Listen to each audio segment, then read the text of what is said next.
அப்படியா பெரியம்மன் கோயில் திருவிழா சாப்பாடு விஜயபுரி அன்னதானம் செய்கிறான் 50 கிலோ அன்னதானம் சாப்பாடு. அது பேர் என்னன்னா Sridhara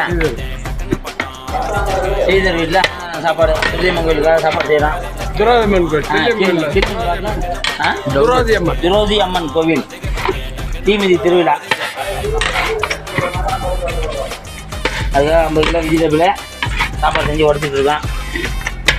அல்வாஜிலு catering service Villupuram dean Mohammed ஆரம்பம் 2 இந்திரா நகர் பக்கம் விழுப்புரம். நம்ம வீட்டு சுப நிகழ்ச்சிகளுக்கு எல்லாத்துக்கும் அது போல் சாப்பாடு செய்யலாம். இந்த விசேஷம் நம்ம எல்லாமே சொந்தமாக சாப்பாடு செய்கிறோம். எல்லாருக்கும் அவருக்கு சொந்தமாக நாங்களே மசாலா அரைச்சி செய்கிறோம். இவங்க தான் திருவியம்மன் கோயிலுக்கிட்டே இருக்காங்க. இது திருப்பதி விஸ்வநாத லேட் கோயிலுக்கு நேர் ஏற்ற மாதிரியே இருக்காங்க.